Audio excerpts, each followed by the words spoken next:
সম্মানিত মুসল্লিয়ান কিরাম, খুতবার শুরুতেই মহান আল্লাহ রাব্বুল আলামিনের দরবারে সকলে মিলে কালিমাতুশ শুকর আদায় করে আলহামদুলিল্লাহ। আল্লাহ রাব্বুল আলামিন আমাদেরকে সবচেয়ে বড় নিয়ামত দিয়েছেন কোনটা?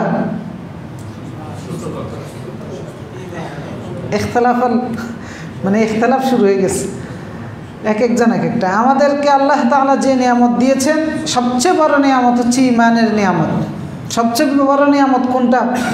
ঈমানের নিয়ামত। একজন মানুষের সবচেয়ে বড় নিয়ামত হচ্ছে ঈমানের নিয়ামত, কারণ এই নিয়ামতের কারণে আপনি জান্নাতে যেতে পারবেন, এই নিয়ামতের কারণে আপনি জাহান্নামের আগুন থেকে বাঁচতে পারবেন, এই নিয়ামতের কারণে আল্লাহর সন্তুষ্টি অর্জন করতে পারবেন। অন্য কোনো কিছু দিয়ে, অন্য কোনো আমল দিয়ে, কোনো কিছু দিয়েই এইটা অর্জন করা সম্ভব নয়। একজন মানুষ যদি যত ভালো কাজে করুক, যত কিছুই করে ফেলুক, কিন্তু ঈমান যদি না থাকে তার কোনো আমলের মূল্য নাই। এই জন্য সবচেয়ে বড় নিয়ামত হচ্ছে ঈমান। আপনি দুনিয়ার মাদার তেরেসা হয়ে যান, পুরো দুনিয়ার সমস্ত মানুষের সেবা করতেছেন, সমস্ত অসুস্থ মানুষকে সেবা দিয়ে সুস্থ করে দিচ্ছেন, আপনার সমস্ত সম্পত্তি ব্যয় করে দিচ্ছেন মানুষের জন্য, উজাড় করে দিয়েছেন, কিন্তু কি ঈমান নাই, কোনো মূল্য নাই। তো এই জন্য একজন মানুষের সবচেয়ে বড় প্রাপ্তি হচ্ছে ঈমান, সবচেয়ে বড় অর্জন হচ্ছে ঈমান, সবচেয়ে বড় নিয়ামত হচ্ছে ঈমান। যদিও আমাদের কাছে কথাগুলো গতানুগতিক মনে হয়, কিন্তু ইসলামটা গতানুগতিকই। এটার মধ্যেই নয় যে নতুনত্ব আসে না কেন, হুজুরেরা নতুনত্ব বলে না কেন, ইসলাম তো এটা নয়। 1400 বছরের আগের ইসলাম মানেন না বিদায়ী দুর্গতি, কিন্তু নতুন নতুন খুঁজতে চায়। ইসলাম নতুন কিছু নয়, ওই পুরাণটাকেই শিখতে হবে, জানতে হবে, বারবার সেখান থেকে নিতে হবে। কিন্তু ঈমান, ইসলাম এগুলো 1400 বছরের আগেরটা যে ধারণ করতে পারবে, তাই সেই সঠিক ঈমান এবং ইসলাম নিতে পারবে। তো এই জন্য সবচেয়ে বড় নিয়ামত হচ্ছে ঈমানের নিয়ামত। এই কথাগুলো, ঈমানের বিষয়, এগুলো আমাদের বারবার শোনা উচিত, পড়া উচিত, এবং বারবার এইগুলো আমাদেরকে শেখা উচিত। যেহেতু সবচেয়ে বড় নিয়ামত ঈমান, সেটার জন্য আমরা ধারণ করে রাখতে পারি। এই জন্য আমরা আজকে আলোচনা করব যে ঈমান ভঙ্গ হয়ে যায় যে কারণগুলোর মাধ্যমে।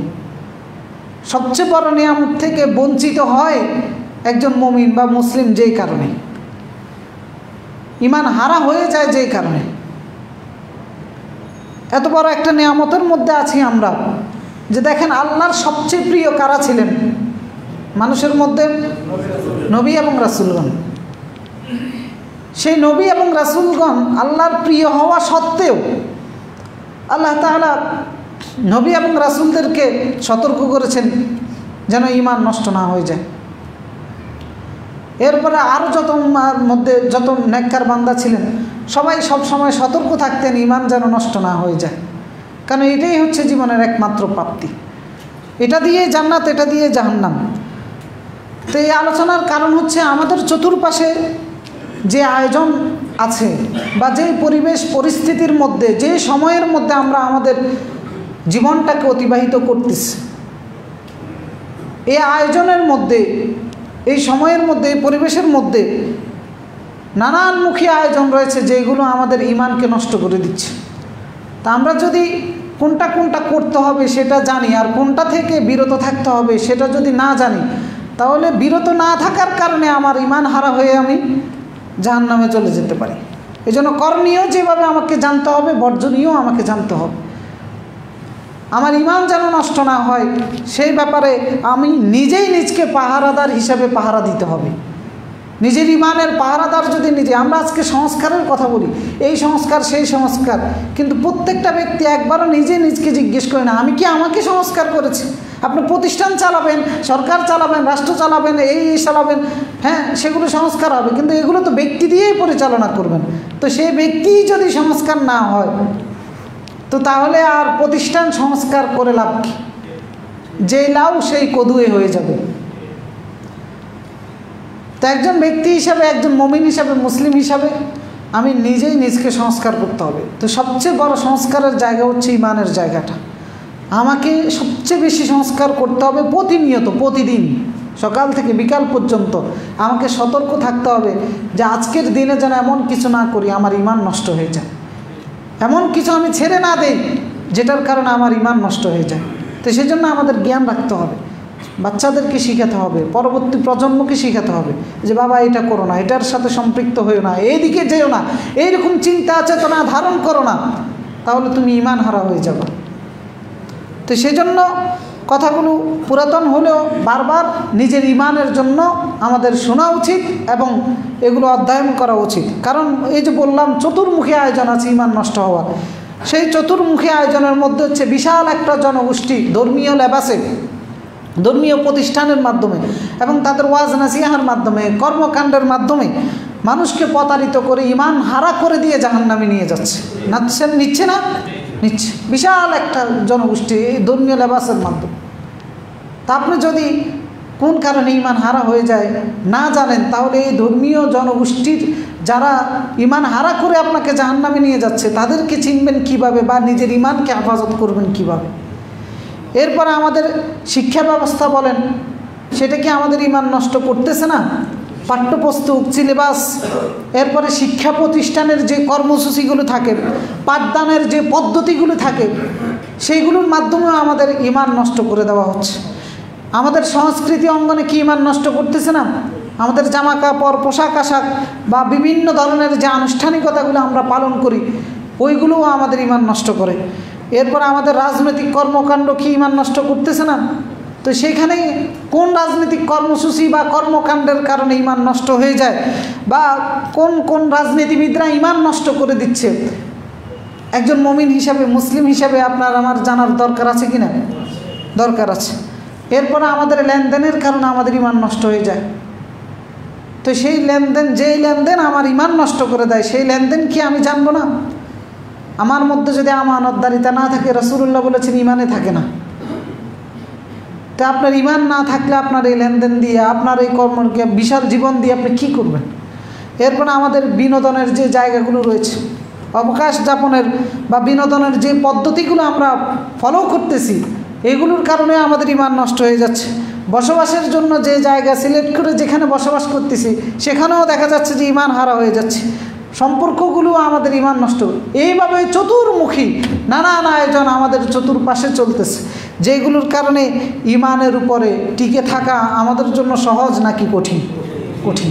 তো এরকম একটা কঠিন পরিস্থিতিতে যদি আমাকে জাহান্নাম থেকে বাঁচতে হয়, জান্নাতে যেতে হয়, নিজের ঈমানকে হেফাজত করতে হয়, অবশ্যই এটাই আমাকে বেশি বেশি জানতে হবে, এটাই আমাকে বেশি বেশি শিখতে হবে এবং এটাই আমাকে বারবার শুনতে হবে, পুরাতন কথা মনে হলেও, কারণ এই পুরাতন কথাটাই আমাকে রক্ষা করবে। তো সেজন্য আমাদেরকে ঈমান ভঙ্গ হওয়ার কারণগুলো জানা প্রয়োজন। আমাদের শিক্ষা ব্যবস্থায়, মাদ্রাসা শিক্ষা ব্যবস্থায় তো আমরা পড়াশোনা করেছি, আমরাও মাদ্রাসা শিক্ষা ব্যবস্থায় ঈমান ভঙ্গ হওয়ার কারণ নাই, পড়ানো হয় না কোথাও, যা একটু আনুষ্ঠানিকতা, কিন্তু গভীরভাবে কোনো পড়াশোনাই হয় না। তো মাদ্রাসা ব্যবস্থায় যদি না থাকে, আর জেনারেল শিক্ষা ব্যবস্থায় থাকার তো কোনো প্রশ্নই আসে না। তো সেজন্য আমাদেরকে নিজ উদ্যোগে নিজের ঈমানের পাহারা দিতে হবে, নিজেই নিজে শিখতে হবে নিজের ঈমানকে। তো সুতরাং ঈমান ভঙ্গ হওয়ার যে কারণগুলো রয়েছে, এই ক্ষেত্রে একটা বিষয় আমাদের জেনে রাখা উচিত, সেটা হচ্ছে যে ঈমান এবং ইসলামের জন্য ক্ষতিকর এরকম চিন্তা চেতনা হোক, লেনদেন হোক, কাজকর্ম হোক, বিষয় হোক, যে কোনো বিষয়, সেটার মধ্যে যদি দুনিয়াবি কোনো সফলতা বা স্বার্থ অথবা কোনো উপকারিতা থাকে, ঈমান এবং ইসলামের জন্য যদি হুমকি স্বরূপ হয়, সেই সফলতা, স্বার্থ অথবা উপকার নেওয়ার সুযোগ আছে? নাই। কারণ ওই সফলতা অথবা ওই স্বার্থ অথবা ওই উপকার আল্লাহ অনুমোদন করেন না। এই জন্য ঈমান এবং ইসলামের জন্য হুমকি স্বরূপ হয় এরকম কোনো কিছুর মধ্যে দুনিয়াবী দৃষ্টিকোণ থেকে বা বাহ্যিক দৃষ্টিকোণ থেকে উপকারিতা থাকলেও সেটা গ্রহণ করা যাবে না। যেমন মনে করেন, শিরকের মাধ্যমে যদি কোনো উপকারিতা থাকে, আপনি সেই উপকারিতা নিতে পারবেন? পারবেন না। মনে করেন একজন এসে বলল যে এই মাজারের খাদেম হলে মাসে 50,000 টাকা দিব, আপনার রুজি নাই 5,000, অফার দিল আপনাকে 50,000 টাকা দেওয়া হবে। তো এটার মধ্যে দুনিয়াবী উপকারিতা আছে কি না? আপনি নিতে পারবেন?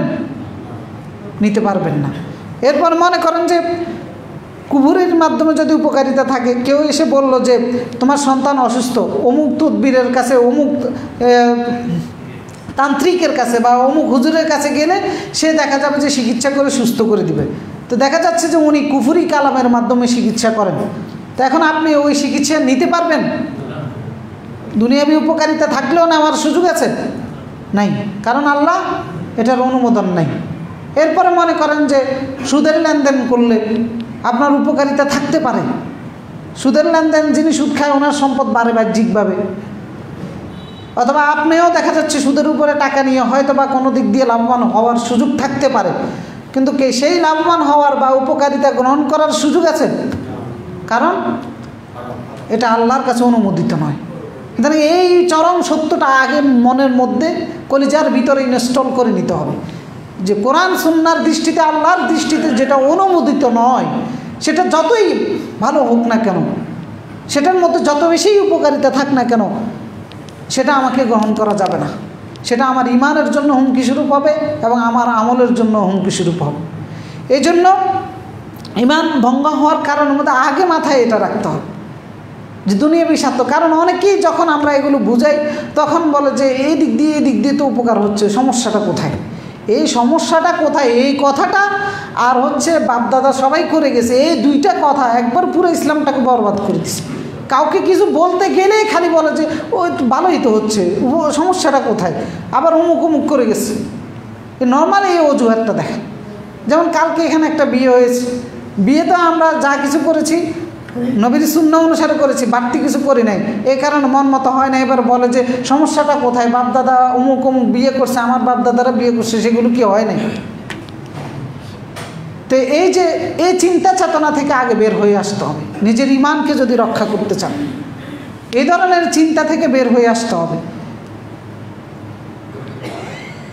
তো সেজন্য ইমানকে রক্ষা করতে হলে এক নম্বরে যেটা করতে হবে, যেটা এক নম্বরে ইমানকে ধ্বংস করে দেয়। আজকের আলোচনাটা শুধু মুমিনদের জন্য, যেহেতু ইমান ভঙ্গ হওয়ার কারণ, তার মানে এখানে অমুসলিমদের কোনো আলোচনা নাই। আমরা যারা ইমানদার মুসলিম আছি, আমাদের ইমান যেন নষ্ট না হয়ে যায়, সেই জন্য আলোচনাটা শুধু ইমানদারদের জন্য। এখানে কোনো কিছু নাই যেটা অমুসলিমদের জন্য। তারা আলোচনাটা একান্তই আমাদের জন্য, যারা আমরা চাই ইমানের উপরে টিকে থাকতে, ইমানের উপরে বাঁচতে, ইমানের উপরে মরতে, তাদের জন্য। তা আমরা যারা মুমিন হিসাবে, ইমানদার হিসাবে নিজেদেরকে দাবি করি, আমাদের ইমান এক নম্বরে যেটা সবচেয়ে বেশি নষ্ট করে দেয় বা ভেঙে দেয় বা ইমানকে দুর্বৃত করে দেয়, সেটা হচ্ছে কি? শিরক। অর্থাৎ কোনো মুমিন অথবা কোনো মুসলিম শিরকের মধ্যে লিপ্ত হলে তার ইমান চলে যায়। সোজা কথা, সে আর ইমানদার হিসাবে থাকতে পারে না, মুসলিম হিসাবে থাকতে পারে না। কারণ ইমানের সাথে শিরকের মিশ্রণ ঘটালে সেটা ইমান নয়, সেটা ওই মুসলিমের জন্য নিরাপদ নয় ওই ইমান, এবং ওই মুসলিম হেদায়েত প্রাপ্ত নয়। কারণ আল্লাহ রাব্বুল আলামিন সূরা আনআমের ৮২ নম্বর আয়াতে আল্লাহ রাব্বুল আলামিন বলেছেন, আল্লাযীনা আমানু ওয়া লাম ইয়ালবিসু ঈমানাহুম বিযুলমিন উলাইকা লাহুমুল আমনু ওয়া হুম মুহতাদুন। যে সমস্ত ইমানদার ইমান এনেছে এবং ইমানের সাথে জুলুমের সংমিশ্রণ ঘটায়নি, উলাইকা লাহুমুল আমন, তারাই হচ্ছে নিরাপদ, ওয়া হুম মুহতাদুন, এবং তারাই হেদায়েত প্রাপ্ত। তো এই জুলুম দ্বারা রাসূলুল্লাহকে সাহাবায়ে কেরাম যখন জিজ্ঞেস করলেন, রাসূলুল্লাহ বললেন এটা দ্বারা লেনদেনের জুলুম নয়, পাড়া প্রতিবেশীর সাথে মারামারির জুলুম নয়, কথা কাটাকাটির জুলুম নয়, এই জুলুম হচ্ছে ইন্না শিরকা লাযুলমুন আযীম, অর্থাৎ আল্লাহর সাথে অংশীদারিত্ব করা। সুতরাং আল্লাহ তাআলা যেহেতু বলতেছেন নিরাপদ হচ্ছে তারা যারা ইমানের সাথে জুলুমের মিশ্রণ ঘটায়নি, শিরকের মিশ্রণ ঘটায়নি, তারাই হচ্ছে নিরাপদ, তারাই হেদায়েত প্রাপ্ত। তার মানে যারা ইমানের সাথে শিরকের মিশ্রণ ঘটায় তারা ইমানদার নয়, তারা নিরাপদ নয়, এবং তারা হেদায়েত প্রাপ্তও নয়। তারা আমি ইমানদার হিসেবে যদি আমার ইমানের সাথে শিরকের মিশ্রণ থাকে তাহলে আমার ইমান শেষ, নষ্ট হয়ে গিয়েছে। কারণ আল্লাহ রাব্বুল আলামিন তিনি সূরা জুমারের ৬৫ নম্বর আয়াতে বলেছেন, নবী এবং রাসূলদের নাম উল্লেখ করে বলেছেন, ওয়ালাকাদ উহিয়া ইলাইকা ওয়া ইলাল্লাযীনা মিন ক্বাবলিক, তাদের কাছেও আমি ওহী করেছি, আপনার কাছেও আমি ওহী করেছি। অর্থাৎ একই ফরমান তাদেরকেও দিয়েছি, হে নবী আপনাকেও দিয়েছি, একই মেসেজ তাদেরকেও দিয়েছি, আপনাকেও দিচ্ছি। সেটা হচ্ছে কি? লাইন আশরাকতা লা ইয়াহবাতান্না আমালুক, যে আপনি যদি শিরক করেন আল্লাহর সাথে অংশীদারিত্ব করে থাকেন, লা ইয়াহবাতান্না আমালুকা, আপনারও সমস্ত আমল বরবাদ, শেষ। একজন নবীর আমল যদি বরবাদ হয়ে যায়, তা আপনি আর আমি কোন সলিমুদ্দিন কলিমুদ্দিন যে আমাদের আমলের গ্যারান্টি থাকবে? কারণ এত জঘন্য অপরাধ শিরক, যে আল্লাহ এটার প্রতি এত বেশি অখুশি এবং রাগান্বিত হন, এত বেশি আল্লাহ রাব্বুল আলামিন অসন্তুষ্ট হন যে নবীদেরকে হুমকি দিয়ে আল্লাহ রাব্বুল আলামিন বলতেছেন, তোমরাও তোমাদের বাপ মা যারা মুশরিক ছিল এদের জন্য ক্ষমা চাইতে পারবে না আল্লাহর কাছে। সূরা তাওবার মধ্যে 112 এবং 13 নম্বর আয়াতে আল্লাহ তাআলা বলেছেন, মা কানা লিন নবী ওয়াল্লাযীনা আমানু আন ইস্তাগফিরু লিল মুশরিকিন ওয়ালাউ কানু উলি কুরবা, যে কোনো নবীর এই অধিকার নাই এবং কোনো ইমানদারের এই অধিকার নাই, সে তার নিকট আত্মীয় হলেও কোনো মুশরিকের জন্য আল্লাহর কাছে ক্ষমা চাইবে। আমার বাবা যদি মুশরিক হয়ে থাকে, আল্লাহ তাআলা বলতেছে তোমার অধিকার নাই আল্লাহর কাছে বাপের জন্য ক্ষমা প্রার্থনা করবা। আমি কেন, নবীকে বলতেছি যে নবীরও এই অধিকার নাই।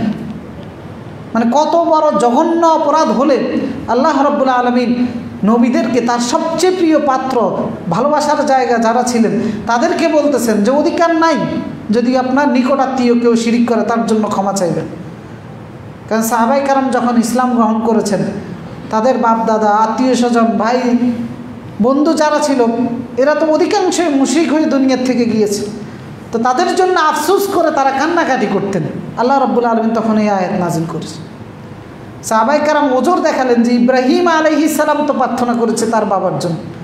আল্লাহ রাব্বুল আলামিন সাহাবায়ে কেরামের ওজর ব্যাখ্যা দিয়ে দিলেন যে ইব্রাহিম আলাইহি মা কান ইস্তিগফার ইব্রাহিম লিআবি ইল্লা আন মাওঈদা ওয়া'দাহা ইয়া, যে হ্যাঁ, ইব্রাহিম আলাইহিস সালাম তার পিতার জন্য ক্ষমা প্রার্থনা করেছিলেন নির্দিষ্ট একটা সময় পর্যন্ত।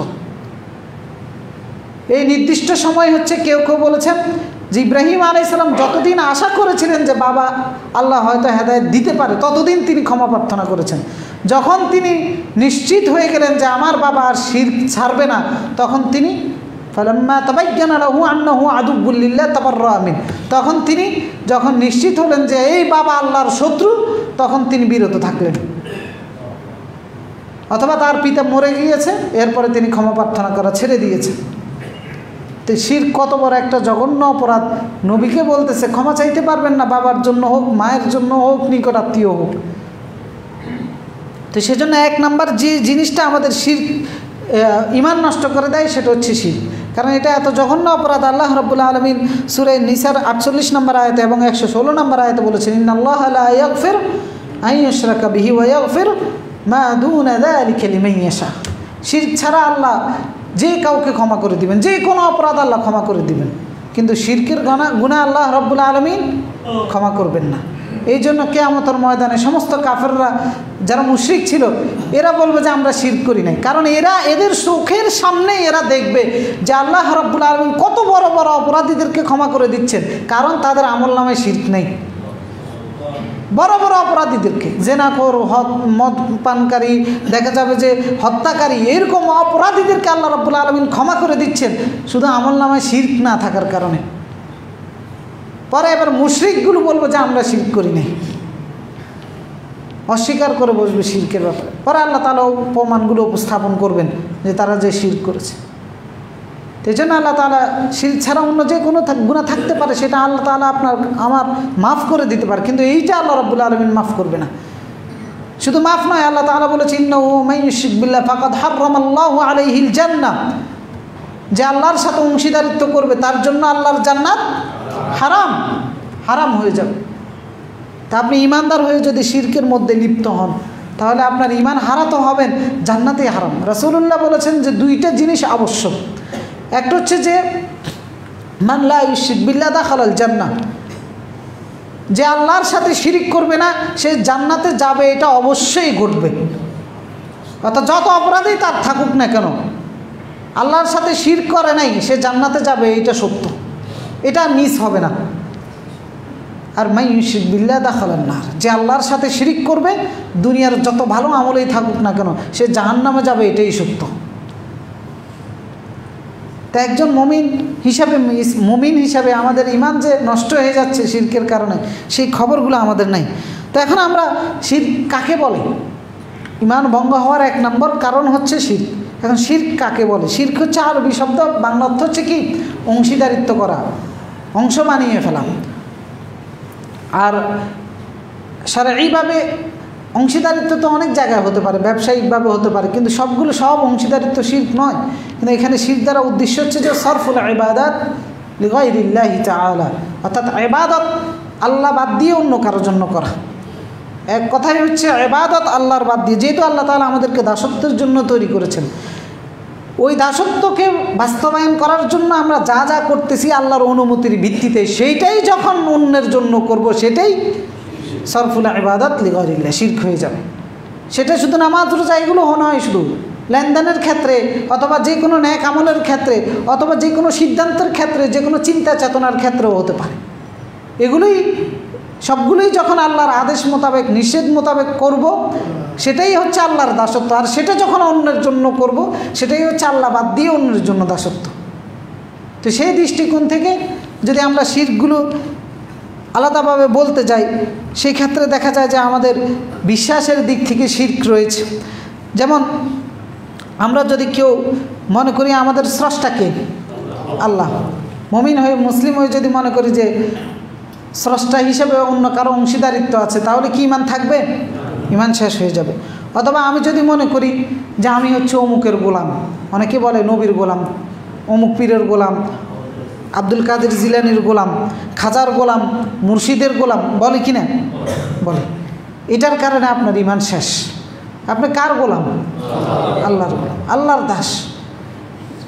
যখন বলবেন যে অন্যের দাস, তখন আপনার ঈমান শেষ। যদি এটা বিশ্বাস করেন তাহলে ঈমান শেষ। গাউসে পাকের গোলাম। এরপরে মৃত ব্যক্তি অথবা কবর, মাজার, দরগা, এইগুলো যদি উপকার করতে পারে বা ক্ষতি করতে পারে, এই বিশ্বাস যদি কেউ রাখে, তার ঈমান থাকবে? থাকবে না।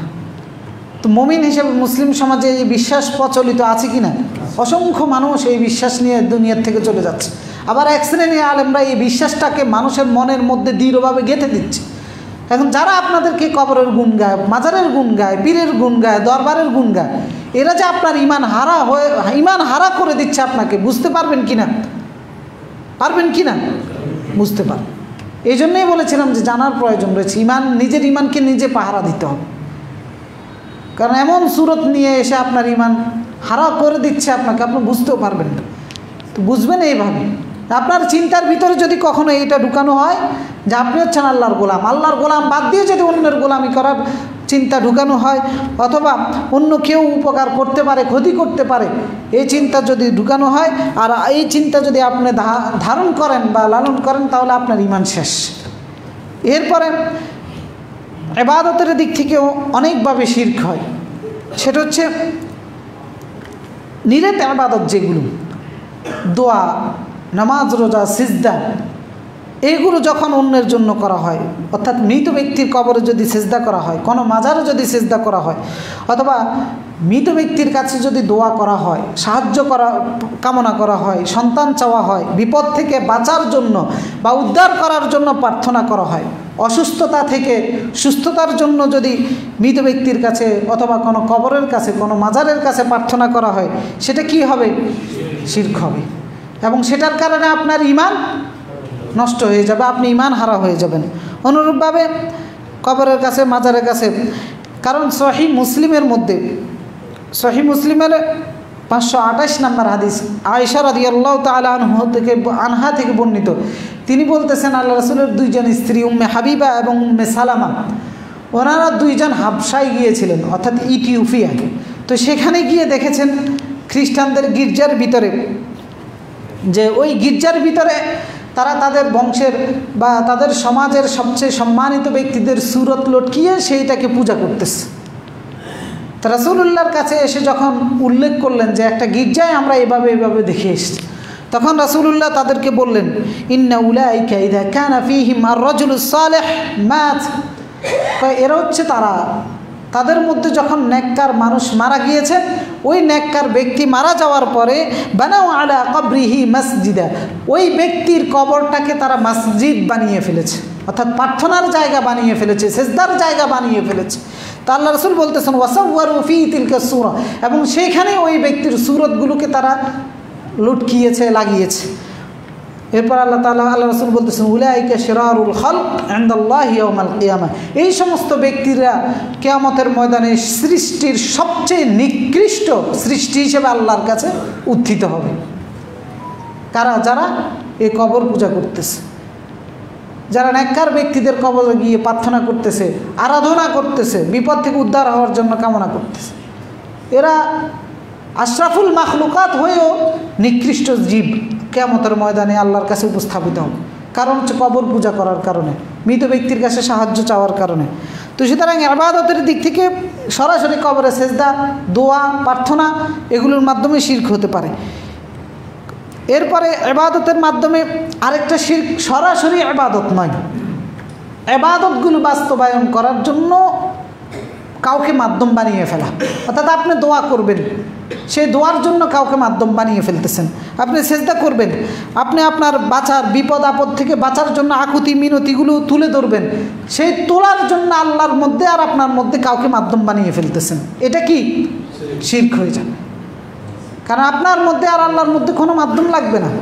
আল্লাহ তাআলা বারবার বলেছেন ওয়াইদা সালাকা ইবাদি আন্নী ফাইন্নী করিব, আমার বান্দা যখন আমার কাছে কোনো কিছু চায় আমি ফাইন্নী করিব, আমি তার নিকটেই আছি, কোনো মাধ্যম লাগবে না, আমি সরাসরি তারটা গ্রহণ করতে পারবো। উদউনি আস্তাজিব লাকুম, আমার কাছে দোয়া করো, আমি সাড়া দিব। সরাসরি আল্লাহ তাআলা জবাব দিচ্ছেন। যখন এই দোয়ার জন্য, বিপদ আপদ থেকে উদ্ধার হওয়ার জন্য আপনি কাউকে মাধ্যম বানিয়ে ফেলতেছেন, তখন আপনি শিরকে লিপ্ত হয়ে যাচ্ছেন, আপনার ঈমান হারা হয়ে যাচ্ছে। তো সেই মাধ্যমগুলো কীরকম হয়? যেমন আমরা পীরকে মাধ্যম বানিয়ে ফেলি, শাহজালাল, শাহপরানকে মাধ্যম বানাচ্ছে, মাইনুদ্দিন চিশতিকে মাধ্যম বানাচ্ছে, আব্দুল কাদের জিলানীকে মাধ্যম বানাচ্ছে। এরপরে আরও বর্তমানে যেগুলো জীবিত আছে, মৃত আছে, সাম্প্রতিক সময়ে এইগুলোকে মাধ্যম বানিয়ে যখন আপনি আল্লাহর কাছে কোনো কিছু তুলে ধরতেছেন, তখন আপনি কি কিসের মধ্যে লিপ্ত? শিরকের মধ্যে লিপ্ত হয়ে যাচ্ছেন। কারণ এই মাধ্যম বানিয়েও যদি আপনি মুসলিম থাকতে পারেন, তাহলে মক্কার মুশরিকরা, কুরাইশরা কি অন্যায় করেছিল? তারাও তো আল্লাহকে আল্লাহ হিসেবে মানত। তাদেরকে যখন জিজ্ঞেস করা হতো আসমান কে সৃষ্টি করেছে, তো ওরে খাওয়ায় কে, পাহাড় কে সৃষ্টি করেছে, বৃষ্টি কে নাজিল করে, তারা কি জবাব দিয়েছিল? আল্লাহ করে। তো যখন বলা হলো তাহলে তোমরা আল্লাহ বাদ দিয়ে মূর্তিগুলোর কাছে কেন চাও, তখন তারা বলেছিল লিয়ুকাররিবুনা ইলাল্লাহি যুলফা, যে আল্লাহর কাছে আল্লাহর নৈকট্য তারা আমাদেরকে পাইয়ে দিবে, আল্লাহর কাছে পৌঁছে দিবে। তো তারা আর যেই মুসলিম এই চিন্তা করে যে শাহজালাল আল্লাহর কাছে পৌঁছায় দিবে, শাহপরান আল্লাহর কাছে পৌঁছায় দিবে, তো ওই মক্কার মুশরিক ওইটার মধ্যে আর এই মুসলিমটার মধ্যে পার্থক্যটা কোথায়? কোনো পার্থক্য আছে? কারণ আপনিও বলেন আল্লাহ জমিন সৃষ্টি করেছে, সব কিছু সৃষ্টি করেছে, আর মক্কার মুশরিকরাও বলতে একই কথা, একই কথা, একই চিন্তা চেতনা ধারণ করে তারা জাহান্নামে যাবে, আর আপনি সলিমুদ্দিন কলিমুদ্দিন জান্নাতে চলে যাবেন। একই কথা, একই রকম চিন্তা চেতনা ধারণ করে তারা আল্লাহর শত্রুতে পরিণত হয়েছে, আর আল্লাহর প্রিয় পাত্র, আল্লাহর ওলি হয়ে যাচ্ছেন আপনি। এজন্য চিন্তা করতে হবে, নিজের ঈমানকে পাহারা দিতে হবে। তো সুতরাং এই মাধ্যমগুলো, এই পীরগুলো হতে পারে, এরপরে দিয়ে নবীরা হতে পারে, নবীদেরকেও মাধ্যম হিসাবে গ্রহণ করার কোনো সুযোগ নেই। ফেরেশতা হতে পারে, নেককার মৃত ব্যক্তি হতে পারে, কবর হতে পারে, মাজার হতে পারে, দরবার হতে পারে, অথবা কোনো ঝড় বস্তু হতে পারে, গাছ, পাথর, জামা কাপড়, পোশাক আশাক। অনেকেও পীরের পোশাক এনে এটারও ধৈরা এরপর তার দরবার থেকে কিছু একটা এনে এটার মাধ্যমে চায় যে আল্লাহর কাছে কামনা করে। তো এইগুলো কখনো আল্লাহকে পাওয়ার, আল্লাহর কাছে পৌঁছার, আল্লাহর কাছে আকুতি মিনতি তুলে ধরার মাধ্যম নয়। আল্লাহর কাছে আকুতি মিনতি তুলে ধরার মাধ্যম হচ্ছে সরাসরি আপনি বলেন আল্লাহর কাছে, আল্লাহর নামগুলো নিয়ে বলেন আল্লাহর কাছে, আপনার ন্যাক আমল যেগুলো আছে সেইগুলো নিয়ে বলেন আল্লাহর কাছে, ওগুলো মাধ্যম হতে পারে। কিন্তু অন্য কোনো কিছুকে যখন মাধ্যম বানিয়ে দিচ্ছেন, তখন আপনি শিরকের মধ্যে লিপ্ত হচ্ছেন, আপনার ঈমান হারা হয়ে যাচ্ছেন, ঈমান ভঙ্গ হয়ে যাচ্ছে। কারণ আল্লাহ রাব্বুল আলামিন বলেছেন কুলিদুল্লাযীনা যাআমতুম মিন দুনি, সূরা বানী ইসরাঈলের মধ্যে, যে হে রাসূল তাদেরকে বলুন যে তোমরা আল্লাহকে বাদ দিয়ে যেইগুলোকে দাবি করতেছো, অর্থাৎ যেইগুলোকে মাধ্যম বানিয়ে দাবি করতেছো, ফালা ইয়ামলিকুনা কাশফাদ দুররি আনকুম ওয়ালা তাহওয়িলা, তারা তোমাদের কোনো ধরনের অনিষ্টা দূর করতে পারবে না, তোমাদের অবস্থার কোনো পরিবর্তনও তারা করতে পারবে না। শাহজালাল পারবে আমাদের অবস্থার পরিবর্তন করতে? অথবা যে সমস্ত দরগার মধ্যে পীরেরা বলে, তো তারা কেন নিজেরাই নিজেদের অবস্থান পরিবর্তন করতে পারে না কেন? মানুষের থেকে টাকা পয়সা নেয় কেন? বলে তোমার মানুষের থেকে টাকা পয়সা নেওয়ার দরকার কি, তোমার দরগা বানানোর দরকার নিজে বানাই ফেলো, তোমার এটা করার দরকার ওইটা করার দরকার, নিজের মন্ত্রতন্ত্র দিয়ে নিজের দোয়া টোয়া দিয়ে সেটা বানাই ফেললেই তো পারো, মানুষের কাছে যাও কেন? তো এই যে একটু আকল খাটানো, একজন মুমিন একজন মুসলিম হবে সবচেয়ে সচেতন। একজন উদাসীন ব্যক্তি তার দুনিয়াটাও যেমন সুন্দর হয় না, আখিরাতটাও সুন্দর হবে না। আপনাকে মুমিন হতে হলে সচেতন হতে হবে, নিজের ইমানের হারিস হতে হবে, পাহারাদার হতে হবে। আপনার ইমান যেন কেউ ফু দিয়ে নিয়ে চলে না যায়, সেটাকে রক্ষা করতে হবে। এরপরে ইবাদতের ক্ষেত্রে আরও মাধ্যম বা অংশীদার আমরা করে থাকি, যেমন কোনো বিপদ আপদ মুসিবত থেকে যখন আমরা উদ্ধার হই, উদ্ধার হওয়ার যে কারণটা সংগঠিত হয় ওই কারণটাকে মাধ্যম বানানো যাবে না যে এই কারণটাই আমাকে উদ্ধার করেছে। তাহলে যদি আপনি এই কারণটাকে মাধ্যম বানিয়ে ফেলেন তাহলে আপনি কিসের মধ্যে লিপ্ত হয়ে যাবেন? শিরকের মধ্যে লিপ্ত হয়ে যাবেন। কেমন? যেমন আমরা উদাহরণ হিসেবে বলতে পারি, যেমন সমুদ্রের মাঝখানে জাহাজটা দেখা গেছে ঝড় তুফানের মধ্যে আটকা পড়েছে বা ঝড়ের কারণে বিপদের সম্মুখীন হয়েছে, তখন দেখা গেছে যে সবাই অত্যন্ত বিনয়ের সাথে, মনের মধ্যে তখন আর কারো চিন্তা নাই, পাইলটের চিন্তাও নাই, কারো চিন্তা নাই, এক চিন্তা কার? আল্লাহর কাছে কায়মানু বাক্যে আল্লাহর কাছে বলতেছে আল্লাহ উদ্ধার করো, আল্লাহ উদ্ধার করো এই বিপদ থেকে। স্বাভাবিক গতিতে জাহাজের ড্রাইভার জাহাজটাকে যেভাবে চালাচ্ছিলেন, বিপদে পতিত হওয়ার কারণে সে আরও একটু গতি বাড়িয়ে দিয়ে অথবা তার জ্ঞানের যে যোগ্যতা আছে সেইটাকে কাজে লাগিয়ে সে জাহাজটাকে অন্যভাবে চালিয়ে আলহামদুলিল্লাহ সে কিনারায় চলে আসছে। আসার পরে এই জাহাজের ভিতরে মাঝখানে যখন সমুদ্রের মধ্যে ছিল, মানুষগুলো আল্লাহর কাছে প্রার্থনা করেছে। এরপরে জাহাজ থেকে কিনারায় এসে মনে করেন সদরঘাটে, ওখানে এসে এবার বলতেছে যে আরে পাইলটটা তো এরকম ছিল, এইভাবে চালাইছে দেন না বেঁচে গেলাম। তো এই যে বিপদ থেকে উদ্ধার হওয়ার যে মাধ্যমে আল্লাহ আপনাকে উদ্ধার করেছে সেইটাকে আপনি আল্লাহর সাথে অংশীদারিত্ব করে ফেলতেছেন, এটাও কি শিরক। এই শিরকের কথা আল্লাহ রাব্বুল আলামিন সূরা আনকাবুতের মধ্যে উল্লেখ করেছেন। সূরা আনকাবুতের শেষের দিকে যে ফাইদা রাকিবু ফিল ফুলকি তা'বুদুল্লাহ মুখলিসিনা লাহুদ্দিন, যখন তারা জাহাজে আরোহণ করে তখন একনিষ্ঠভাবে আল্লাহর কাছে প্রার্থনা করে উদ্ধার হওয়ার জন্য।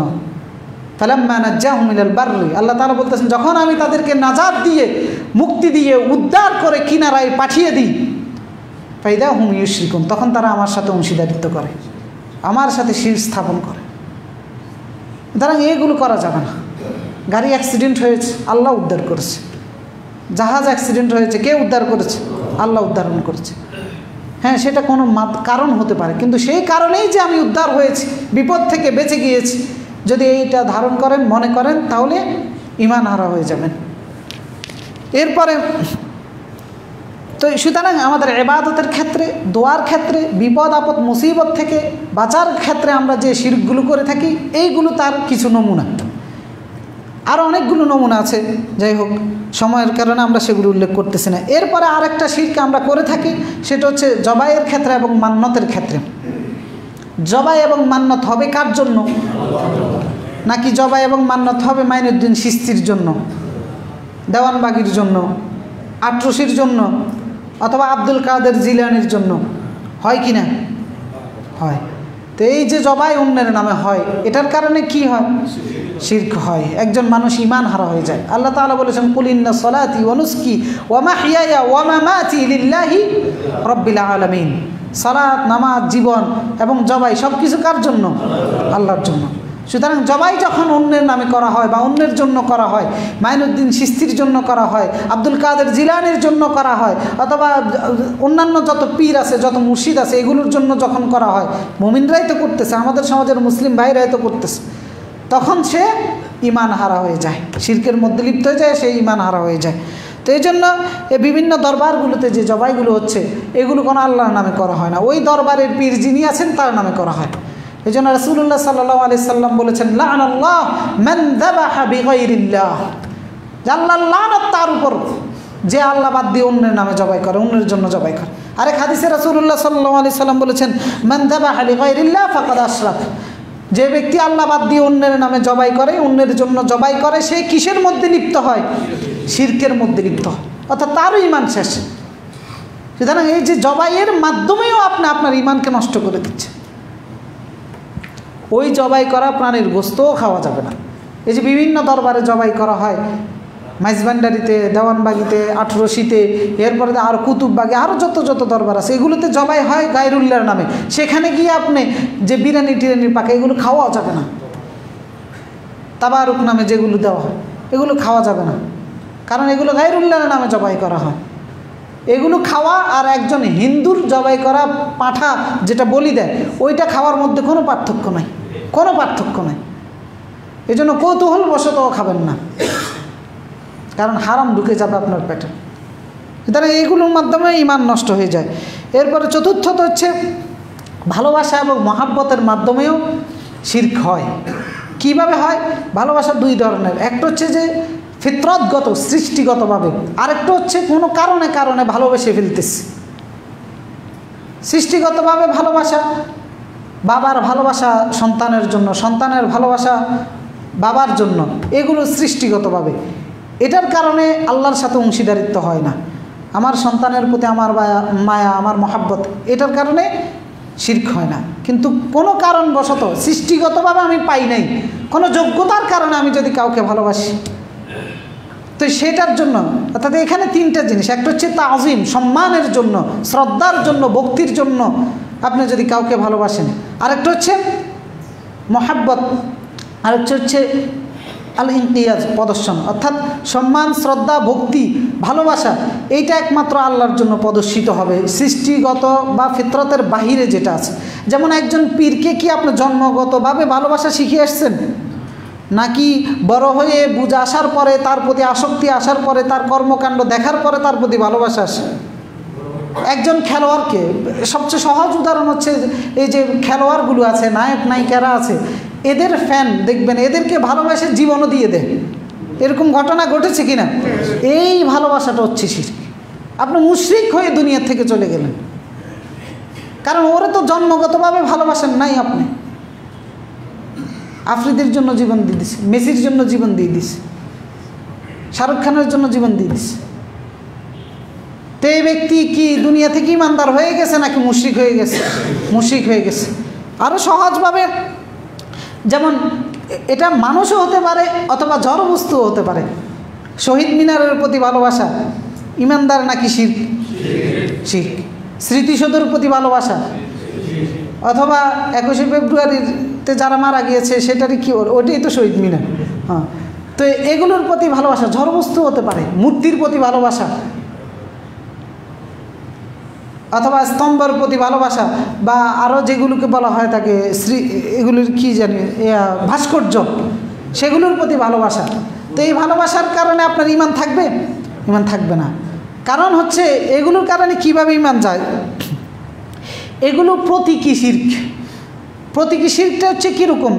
যেমন আমরা কাবার প্রতি আমাদের ভালোবাসা, কাবা ঘরের প্রতি আমাদের ভালোবাসা, এটা তো একটা জড় বস্তু, কিন্তু এটার প্রতি আমাদের ভালোবাসা কি কারণে? কারণ আল্লাহ আমাদের জন্য এটা নির্ধারণ করে দিয়েছেন। এখন আপনি নিজে একটা ফিলার বানিয়ে সেটার প্রতি আপনার ভালোবাসা, আপনার সম্মান, আপনার শ্রদ্ধা উপস্থাপন করতেছেন। তো তাহলে আল্লাহ যেটা বানাইতে পারে, আল্লাহ যেখানে ভালোবাসা নিবেদনের জন্য যেটা করতে পারে, সেইটা আপনি অন্যের জন্য ট্রান্সফার করে দিচ্ছেন। এইভাবে আল্লাহর সাথে অংশীদারিত্ব হয়। এজন্য স্মৃতিসৌধে, শহীদ মিনারে, এগুলোতে সম্মান দেখানো, শ্রদ্ধা দেখানো, ফুল দেওয়া, এগুলো কি? শিরক।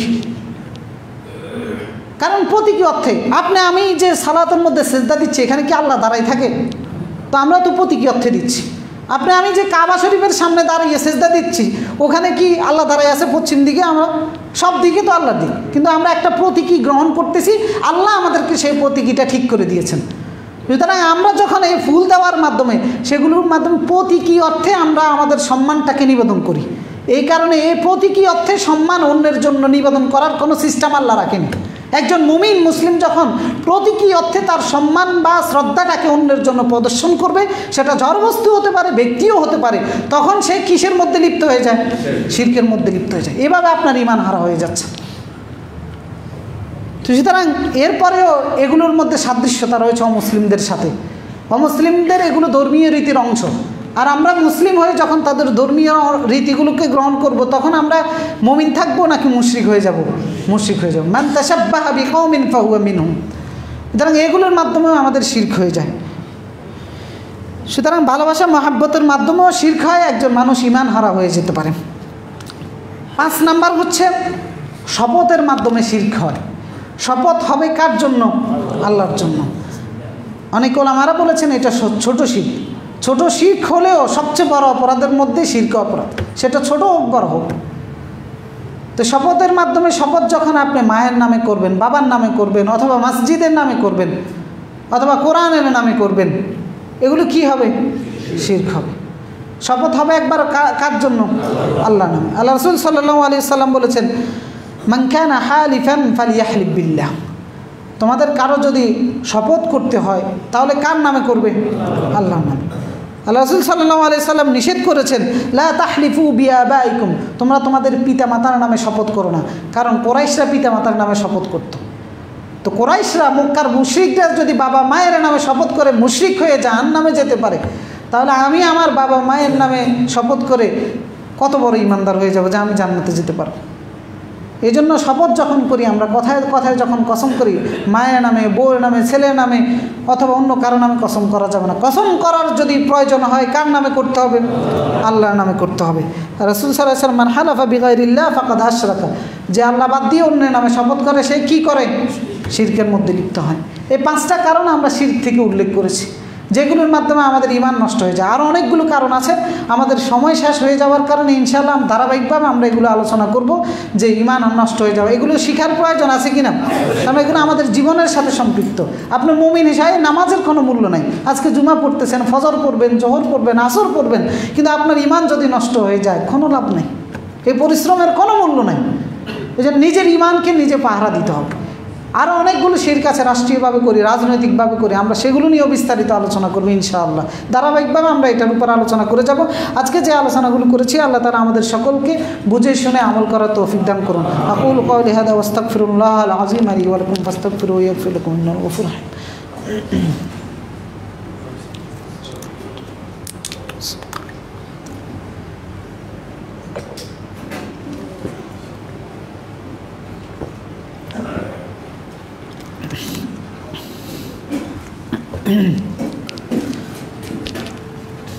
الحمد لله على إحسانه والشكر له على توفيقه وامتنانه وأشهد أن لا إله إلا الله وحده لا شريك له تعظيما لشانه وأشهد أن محمدا عبده ورسوله الداعي إلى رضوانه صلى الله وسلم عليه وعلى آله وصحبه ومن سار على نهجه واستنى بسنته إلى يوم الدين।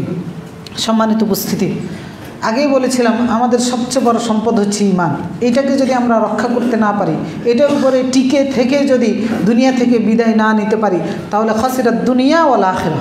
একজন মুসলিম হিসাবে দুনিয়াও ক্ষতিগ্রস্ত, আখিরাতও আমার শেষ। সুতরাং অনন্ত জীবনের নিরাপত্তার জন্য, নিজের ঈমানকে হেফাজত করার জন্য যেভাবে করণীয় জানবো সেইভাবে বর্জনীয় বিষয়গুলোও জানতে হবে। তো বর্জনীয়ের মধ্যে হচ্ছে 1 নাম্বার হচ্ছে একজন মুমিন হিসাবে, মুসলিম হিসাবে প্রত্যক্ষ অথবা পরোক্ষ কোনোভাবেই শিরকের সাথে সম্পর্ক আমার রাখা যাবে না। শিরক মুক্ত ঈমান হতে হবে এবং শিরকের সাথে আমার দূরত্ব তৈরি করতে হবে। সেটা জ্ঞাতসারে, অজ্ঞাতসারে। অজ্ঞাতসারেও শিরিক করলে গুনাহগার হবে। কেউ যদি অজ্ঞাতসারেও শিরিক করে সেও গুনাহগার হবে। কিন্তু হ্যাঁ, শাস্তি দেওয়ার ক্ষেত্রে আল্লাহর ইচ্ছাধীন। আল্লাহ রাব্বুল আলামিন চাইলে তাকে মাফও করে দিতে পারেন, শাস্তিও দিতে পারেন। কিন্তু অজ্ঞাতসারেও শিরক করা যাবে না। যদি কিয়ামতের ময়দানে আপনি উপযুক্ত জবাব না দিতে পারেন আল্লাহর কাছে, না জানার কারণ হিসেবে, তাহলে আপনাকে শাস্তির সম্মুখীন হতেই হবে। তো সুতরাং না জানার এখন কোনো সুযোগে নেই। আমরা কত কিছু, কত জটিল বিষয় আমরা জানি, কিন্তু এগুলো কেন জানবো না? তো সেই জানার জায়গা থেকে আমাদেরকে এই খুতবাগুলোর বাইরেও ব্যক্তিগতভাবে অধ্যয়ন করা হয়। শিরক সম্পর্কে যে সমস্ত বইগুলো পাওয়া যায়, বিভিন্ন আলেমদের বক্তব্য পাওয়া যায়, সেইগুলো বেশি বেশি শোনা, যাতে করে বিস্তারিত আপনি জানতে পারেন, নিজের ঈমানটাকে যেন হেফাজত করতে পারেন।